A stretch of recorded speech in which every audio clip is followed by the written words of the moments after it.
மேஷத்துக்கு குரு பயிற்சி பார்த்தீங்கன்னா, குரு பகவான் 3ல இருந்து ஏற்பட்ட முயற்சிகள் அனைத்துமே தடையும், தாமதமாக குடுத்துட்டு இருந்தாரு.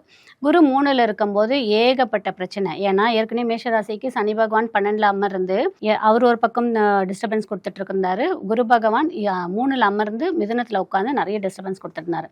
ஆனா, இப்போ வந்து மேஷ ராசிக்கு குரு பகவான் 4ஆம் இடத்துக்கு போய் அமர போறாரு. 4ஆம் வீட்டுக்கு.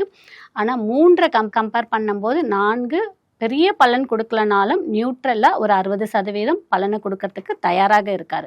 மேஷ ராசியை பொறுத்தவரைக்கும் இந்த ஆண்டு என்ன மாதிரி முயற்சிகள் எடுக்கிறீங்களோ அந்த முயற்சிகள்லாம் எடுங்க. கண்டிப்பாக உங்களுக்கு 60% சக்ஸஸ் கொடுக்கறதாக தான் இருக்கு.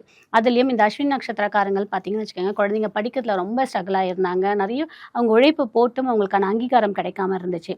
அது எல்லாமே இந்த ஆண்டு நிறைய வெற்றி பெறுவதற்கான வாய்ப்புகள் இருக்கு. அதே மாதிரி பரணி நட்சத்திரக்காரங்க பார்த்தீங்கன்னா, அவங்களுடைய முழு முயற்சிகள் போட்டு அவங்க நிறைய விஷயங்கள் அவங்க வந்து பண்ணி நிறைய செலவுகள்லாம் நிறைய ஃபேஸ் பண்ணியிருப்பாங்க. வரத்துக்கு முன்னாடி செலவு ஏகப்பட்டது இருந்திருக்கும். அது எல்லாமே இப்போ ஒரு கண்ட்ரோல்குள்ளே வர்றதுக்கான வாய்ப்பு இருக்குது.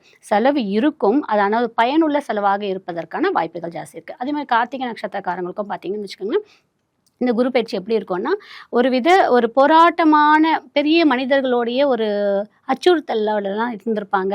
நம்மளுடைய ஆஃபீஸில் இருக்கக்கூடிய ஆஃபீஷியரு, மேனேஜர்ஸ் அவங்களோட எல்லாம் ஒரு மாதிரி டிஸ்டர்பன்ஸோடு இருந்திருப்பாங்க. அது எல்லாமே இப்போ குருவோட பார்வை படும்போது ஓரளவுக்கு ரிலீஃப் வருவதற்கான வாய்ப்பு இருக்குது.